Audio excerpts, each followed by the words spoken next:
these proceedings, long ago, there was a man called Rip Van Winkle. I think many of us must have read about him. He was a farmer, but more than a farmer, he was a person who used to visit forests also. So one day during his farming activities, he was curious. He went to the forest. Deep inside the forest, while loitering around, he saw a group of mysterious men sitting there and chatting. His curiosity went further. He wanted to know which are these men which he has never seen in the forest and what are they doing sitting together. So while he approached those men, he saw those men playing some form of a game. So when he went near, they called him also and he asked what kind of game they are playing. They called this a game of 9 pins. So he was also very interested. They invited him and he sat together with them and he played the 9 pins game. While playing, they were drinking some kind of a drink. And the drink was from the forest. So he was also enticed and he asked, what kind of drink is it? They said, that is a very good drink. You should also have it. You are our friend. So he drank that drink and slowly after playing that game, he started feeling sleepy and drowsy and slowly he went into the sleep. After he wake up, he found that he had a very long beard up to the knee level. Then his clothes were torn, rugged. His shoes were almost spoiled beyond recognition. And he had a musket, which he went to the forest with. Musket, a kind of a gun. That was also rusted. Iron has rusted. Absolutely, the gun is unworkable. And he had a dog, he remembered. That dog was missing. And entire forest was empty. So he woke up and saw his physical, whatever he could see was his beard and his hand, and everything seemed as if he has aged a lot. So he didn't know what has happened to him. So slowly, he reconciled himself and walked down from the forest. He remembered the way and he went up to the town where he was actually living. While entering the town, he saw buildings changed, roads were changed, people were not of the same age in which he belonged. The people were unrecognizable. Nobody wished him as he used to be in his, before these days, he used to be wished. Nobody recognized him. He was feeling very lonely. So, but initially when he went further into the town, he saw some of the posters being pasted in the shop. It was the poster of George Washington. So he could not recognize. He asked her, whose poster you people are pasting? I am a loyal subject of King George III. The people became very angry and started on the pretext of even beating him. And they asked him, did you not vote? So he was not knowing what vote is. So he could not reconcile. So while he was being chased away by the crowd, somebody saw him, a girl saw him and she rescued him and he told that he's Rip Van Winkle, and the girl recognized that he is his lost father, Rip Van Winkle. And when he came to know that he has been sleeping for the past 20 years and everybody has changed and everything has changed materially, physically, spiritually, everything has changed. He goes to his house, he sees his daughter grown up, his son grown up, his name is also Rip Van Winkle. A lot of his friends have been killed in the American Revolution. Nobody is there for him to be his friend. His children have grown up. His wife has also died, and he becomes very sad, and a lot of emotions starts coming into his mind as if our entire world had changed in one sleep. So while he is sitting there, he is thinking how to reconcile with the situation. Shall he repent and go and cry by believing into the past and only remembering his past? Or shall he pick up, start afresh, finding new friends, finding new vocations, finding new ways to be up in the life, finding new relationships, going out and finding the way he was doing new techniques of farming, reconcile with the new rules that has come. So that is a crossroad for Rip Van Winkle. He has to decide what he should do. And I will stop the story at this juncture because we are also similarly at this juncture. We are also facing the Rip Van Winkle situation. After the pandemic gets over or becomes a little normalized, and when we go out fully, we will also have a lot of dilemmas. We will also have a lot of questions to answer and a lot of choices to make. These are the choices that will shape our way we will live in this world. And no more important is the choices that the young minds will make. We as adults are responsible for ourselves also, and the parents who are listening, you are responsible for your children also. Your children and everybody is a winkle situation. So to come out of that, you have to take certain decisions. And how you have to take decisions, you have to first shape your minds. And what are those shaping of mindset which will make you live in this post-pandemic world is what I am going to discuss. There must be a lot of list of things which one must do. The list which I will be sharing and discussing is not exhaustive. It is my perception, my way of looking at things. Others may also differ, but I feel that these are the things which young minds should be told about, to be prepared. And more than enough, the teachers and the parents are the only source of shaping of the mind for the children. They are the most in contact with these young minds. So the first thing which I would like to tell you is that we should believe in reinventing our social relationships. As you must have seen, the most important thing which I attach to the post pandemic world mindset change is relationships. Because the first thing which made us realize that pandemic is so great is social distancing word. Mark this word. The word is social distancing. Pre-corona stage, if the social distancing acts would have been followed, the people would have believed the individual to be crazy, ill-mannered, not responsible for the society or societal lifestyle. So this social distancing is the word that will carry us deep into what we do next. So we want that with the social distancing, we should reinvent how we reorient our social relationships. Uh, so I was that you must have remembered people like us or those who are more wiser than us when we had a joint family system and it was slowly transitioning to nuclear family system. Many doomsday predictions were that family would collapse. There were a lot of hangama that we are losing our system, we are losing our social relationships, our bondings. But still, as a human being, as a human civilization, though we progress from this joint family to nuclear family, we still maintained our social relationships. How? Because we reoriented our relationships. The Yes. same thing I would like to tell you, in this post-pandemic world, we have to come out with new techniques to maintain that social relationship, be it with our friends, relatives, our colleagues, our teachers, our advisors, our acquaintances, and our strangers, our neighbors. We have to reinvent ourselves. If we cannot meet them physically, we have to find out ways. The procedures may change, Yes. but the essence has to remain the same. I remember reading an article in a newspaper that a grandfather desperately wanted to see his grandchildren in America. He could not control himself for 2 months, and when the 2 months elapsed, he, with the first available moment, went out and met his granddaughter by putting a plastic sheet in between, transparent plastic sheet. Though it may sound very odd and crazy, but the fact is that we must remember he reoriented himself to maintain that social relationships. So I'm not saying that reorient in a way that is like this. It's just one of the way, through digital platforms, through video calls, through distance relationships. There's so many ways. The essence is that social relationships has to be maintained. The children has to be told that whatever the pandemic has done, it has not reduced our humanness. We would like our young minds to interact with our elders, our relatives, our friends, our teachers. Let that conversation flow. If you do not allow them to do that, they will think that this post pandemic world is about themselves only. It is individualistic. No, world, human is a social animal. It cannot exist in a matured way without social relationships. So, to impart the importance of social relationships, I would advise parents and children to insist the young ones to start connecting.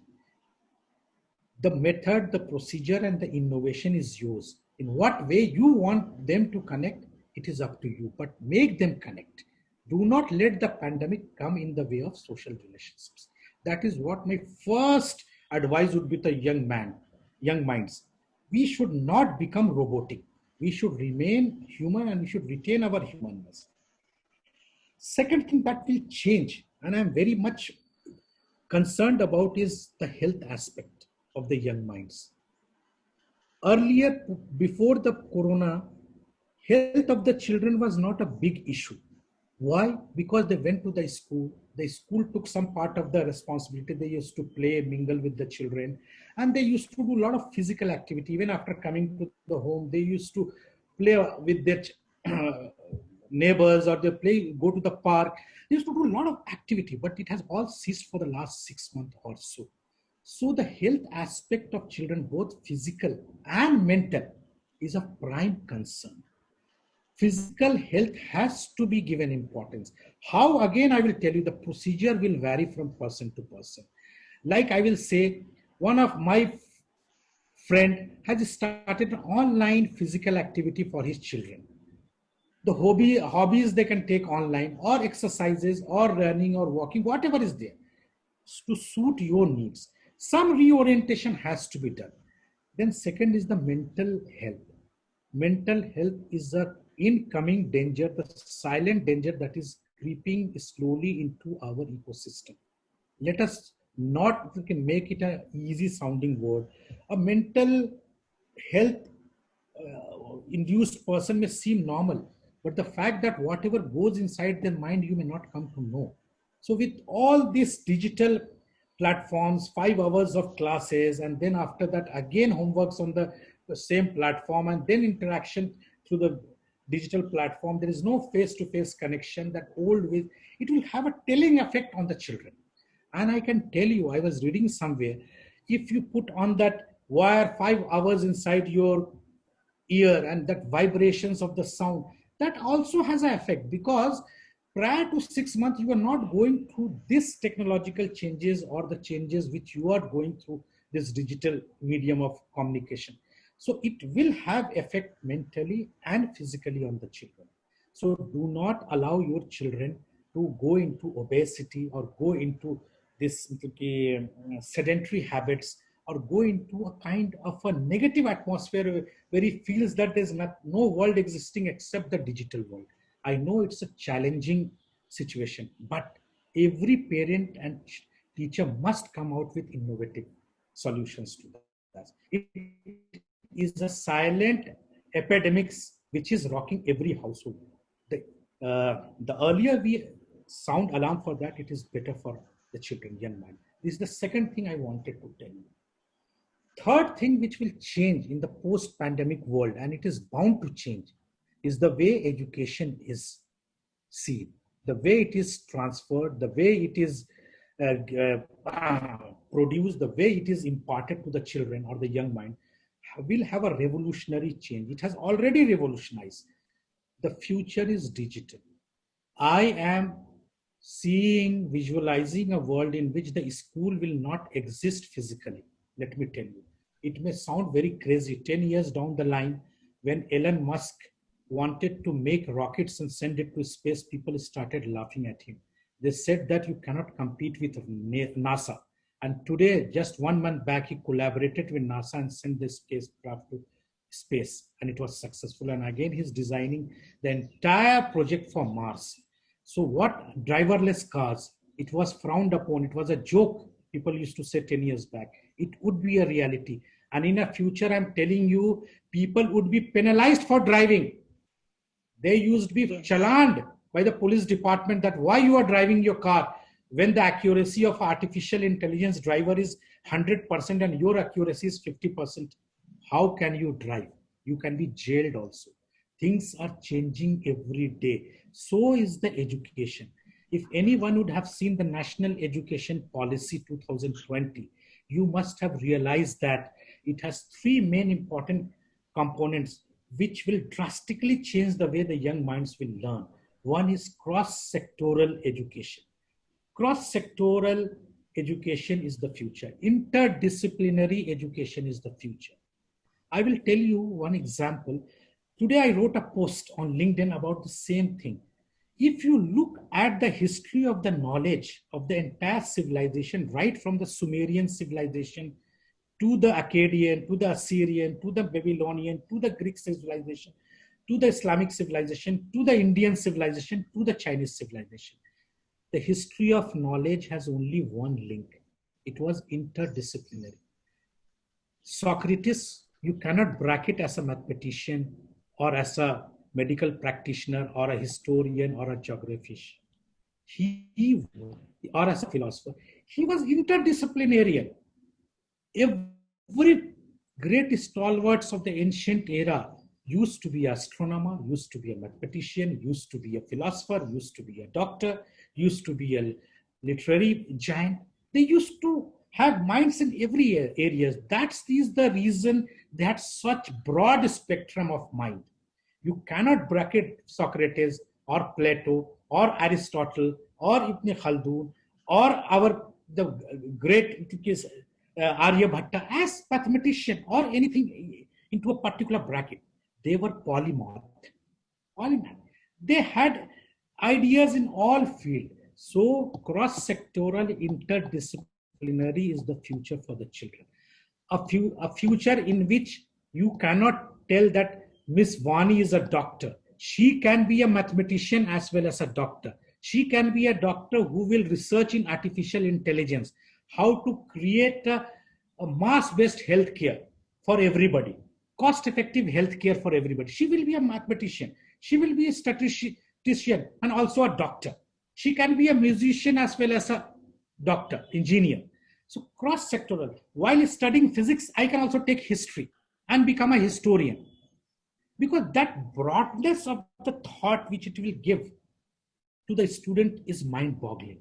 You cannot confine wisdom under watertight compartments of doctors, engineers, or as technicians or plumbers or electricians or a fitter or whatever you mean to say. Or that specialized aspect is only one part of your knowledge. The broadness and the vision and the wisdom we carry will make the civilization go from one epoch to another epoch. Expertise is important, but so is the broadness of mind. So what education today is coming is that in which your person or your children will not gauged by the knowledge that how far the earth is from the sun, the distance.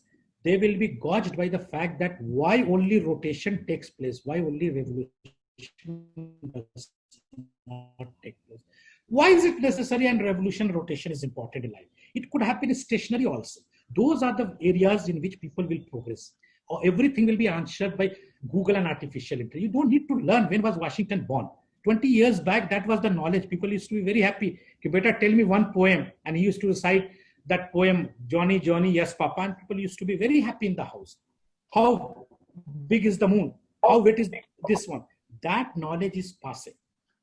The knowledge is to broaden, to think critically, to question everything, to question the knowledge itself. This is what the new knowledge would be. And I tell you, this knowledge will require a lot of freedom of the young mind, imagination. I mentioned one day, that is the most important aspect of knowledge. Einstein in 1929 was interviewed. I repeatedly tell this thing by a newspaper editor. He was asked, why you are so famous and why you have become so famous. Still, there are so many scientists. Heisenberg is there, Pauli is there, von Neumann is there. So many great scientists. Niels Bohr is there, the father of atomic energy, the father of quantum physics. Why it is you that propels the young minds? He told that I have never given value to knowledge. I have always given value to imagination. I imagine things. I imagined the universe. That is the reason I discovered theory of relativity. If I would not have imagined universe, I would never discover theory of relativity. I would have never discussed that time, space concept can be merged. So imagination is very important for the children. How it will come? Only if you do away with this rote system of learning where you are mugging up facts. Mugging up facts, anybody can do.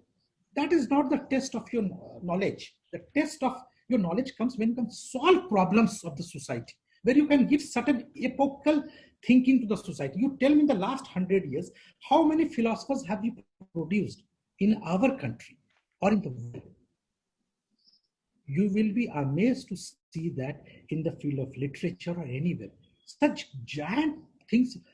Jagdish Chandra Bose, how many Jagdish Chandra Bose we have produced? Or for that matter, the great mathematician from Madras, how many such people have been created? You tell me how. You tell me, we are producing 9 to 5 kind of a education in which we are only a cog in the great machine. It's like producing fitters for the machine. We are producing as children who will just be a part of the system, maintaining the system. 9 to 5 job. Where are the philosophers? Where are the thinkers? Where are the questioners? Where are those great writers? Where are those great imagination who can give creativity a big leap? So this education is the future. Prepare your children for that. Why we cannot produce people like Rabindranath Tagore in literature? Why? Even after hundreds of years. Because somewhere down the line, we have given 9 to 5 more importance than freedom of thought, freedom of intellect. So this knowledge system will change in the post-pandemic world. It will be digital. And another aspect that will change is that there will be no value for degrees, I'm telling you. You can leave 10th after 2 years, you will go into graduation. After 1 year of graduation, you will leave it, go do your business, again come back, complete your graduation. It is like that. Life is a learning process. It's not that compartmentalized that you have to complete your graduation in 3 years. All 16 years of life, you should be only studying. No, he can take a break, go for his business, come back, again study. So study is not a form of a burden on your mind. Study is a kind of a learning experience, joyous occasion. So the education has to be joyous. Education makes you civilized. It does not prepare you for jobs. That is where we are going wrong. We are seeing education as a job and a money minting exercise. Absolutely fine with that. No problems. I have no ill wills against them. But the core area has been forgotten. That is what. It makes you a civilized man. It makes the young mind progress from one civilization to another civilization. It takes that mind. That is the reason we value philosophers. This is the area in which it will change. So we never realize that this situation can come where the entire world will be taken hostage by a virus. The medical science has, or predictive science has progressed so much, but still we could not predict this situation. Somewhere the wisdom was lacking. So the knowledge has to be predictive, has to be solution oriented, and has to be mass benefiting. It cannot be just individualistic in nature. So that for sure the education system will be reoriented. Next thing that I want to tell, and it is very important for both teacher and parents, is that failure is an option. In this post-pandemic world, you have to accept that failure is an option too. Success cannot only be the option for everybody, for the children, for the young minds, to us. Failure also has to be accepted, number one. Second, success is not defined absolutely. It depends from person to person, situation to situation, and from context to context. Right now, if I ask you who is a successful person right now, you would be able to tell, yes, successful people are those, or mature people are those who are following all the guidelines for COVID protection. The successful mind is that. It is contextual. And I will ask you, which are the sectors which are successful? You will say the food business, the grocery sector is performing well, the online sector is performing well, the online education is performing well. So that is also contextual. So who can be successful there? The context will decide who will be successful. It is not a mantra that is written for everybody. So please reorient your mind, parents and teachers, to accept success in every form. Success is not only about becoming doctors, engineers, or IIT, or Harvard, or Oxford, that is fine, that all good things are there. But along with that, there is something called humanness. Everybody is unique, prepared in this world. Everybody has to offer something in this world. You tell me, in this pandemic world, the most important people are the doctors and the healthcare professionals. Pre-pandemic, would we have given so much importance to the healthcare personnel, excluding the doctor? We would not. But if you look at those Western society or the Western system of education and go to any top 100 universities in the world, you will see one of the course healthcare specialists, nurses. They are in demand, they are in vogue, clinical specialists, OT specialists, healthcare professionals. These are the courses being run by the top 100 universities of the world, not pre, not post-corona, but pre-corona also, because they understand the value of health sanitation. Now we are understanding this fact. So do not confine your mind to success to be bracketed strictly with the old ones. A person can be successful without a tag also. If he can be a good citizen, he's not a burden on the society. If he is creating job, he's a successful person. He need not be famous. He should not be tagged with some doctor, engineer, or IAS or IPS officer or something like that. One of the thing, the greatest need of the time is the one who create job, not want job. Let me tell you, the creator of the job are in much demand world over than the asking for the job, those who ask for the jobs. So the way the society's success will be defined is through what solutions, what value you are adding to the society, what value you are not adding to your degrees or to your bank balance or to your reputation, what value you are adding to society. You can be an app developer who have developed some app. I can tell you an app developer developed an app for bringing all the plasma people who can donate plasma. They have saved lots of life. I am a witness to this fact that one person life was saved because timely one donor came forward. So this is the way you are solving problems of society. All big companies are solving problems of society. Google solved the basic problem of society, how to search and index. It seems very simple. Every book is cataloged and libraries cataloged and indexed, but they made $1 billion, $1 trillion industry out of that search engine because they serve the basic need of society. So the success will be redefined. Failure is always an option. You can fail, you can rise up.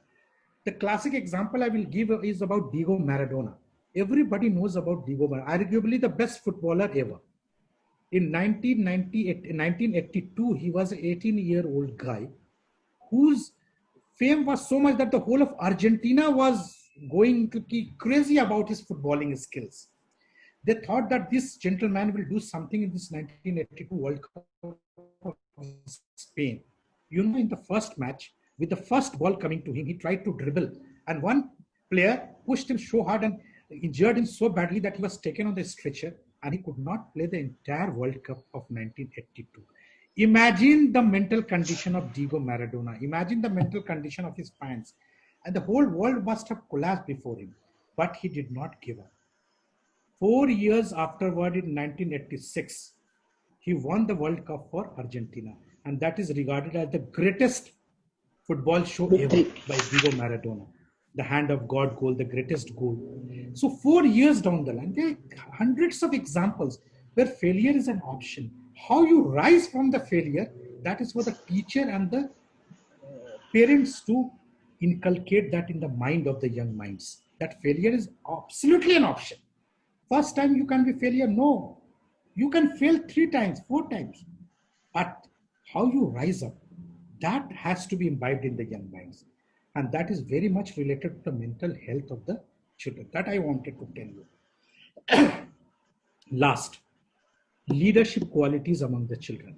I am very much concerned about this aspect. We must be knowledgeable, we must be expert, we must have vision, we must have broad-mindedness. Everything is fine. But unless you don't have that leadership quality to collect all this and show it in your personality, behavior, and action, you cannot take society along with you. You cannot progress others along with you. That leadership to take the weak along with the strong, to take the poor along with the rich, to take those marginalized along with those who have progressed, to take those jobless who are on the verge of getting job along with the rest of the society. That kind of leadership we want, that carries the humanity along with you. You cannot progress along until unless the whole society progresses. Mark my word, when you progress, you are progressing only for yourself. But when you make your leadership qualities visible and take others also along with you, create job, create opportunities, create motivation for them, create inspiration for them, bring an example out of yourself, then you are producing mentorship to the society. That young mind should be told that they have to be repaying back to the society. It's not that whatever they have taken from the society, they should take it in to themselves, to their pocket and forget about it. No, a successful man is not successful just because he is talented. Success lies with the teachers, the parents, the society, the economy, the government. So many hidden factors have made that person successful. You tell me, if the government would not provide you with the facilities, the teacher would not have provided you with that concept, and if you have not got admission in a good college, if your parent would not have earned you to give that money to go to that college, or so many other factors, your friend would not have given you that confidence, how do you progress? Contribution of society should not be forgotten. And that is the essence of human leadership. Students must be taught, young children must be taught that as a leader, you must serve the society. You cannot leave the weak behind and progress ahead. You must look back, see who is behind, and carry them forward with whatever strength you have. Collectively, we go ahead. Lonely, we fail. This is the leadership that we must tell the young minds. And with the conclusion, I have been very privileged to be a part of this session. And in conclusion, I can only tell you the most important thing in life is change. Everything changes. This is the most permanent thing in life. Never think that you will not change. Never think that the school will not change. Never think that your concept will not change. Never think that your job will not change. You will change. Everything will change. Be like the water, like Bruce Lee used to say. Be like the water. The capacity of an individual to be in the glass or be in a jar or be in a bucket or be in a stream, be in the sea. The water gives you that knowledge. Flow like the water. Never stop anywhere. But if you are confined, become the glass, become the bowl, become the. But do not lose your characteristic. Change is inherent. Do not get disheartened by change. This post-pandemic world will have lots of changes. You will be shocked by so many things. People will not meet you. They will try to maintain distance. Schools will not have face-to-face conversation. They will not have PTM. They will have everything on. In future, the school will just have monthly 1 hour meeting with the children in a playground, and everything will be online. The school will exist in websites only. It will not physically exist in future. So many changes will come, but do not get disheartened. Change is the most important thing and the most permanent thing in life. So change your mind. A person who has the same thoughts when he was 20-year-old and he carries the same thought when he becomes 50-year-old has not matured a single day. Your thought has to change with time. You have to question your own ideas. You have to question your own belief. You have to question the others' belief. You have to question your own talent. Then you will progress. Then that capacity to absorb change will come. So in post-pandemic world, everything will change. Your mindset has to change. You reorient and be positive. It's like that. Everything is changing. How do you know? The sun is burning its fuel every day. In million years, it will be no longer a sun. It will collapse. How black holes are formed, the stars, which is shining so bright. One day it collapses and the black hole is created. Everything has to collapse. The creation itself says about decay and change. So it will not remain static. Our minds, young minds should accept this fact that things will change.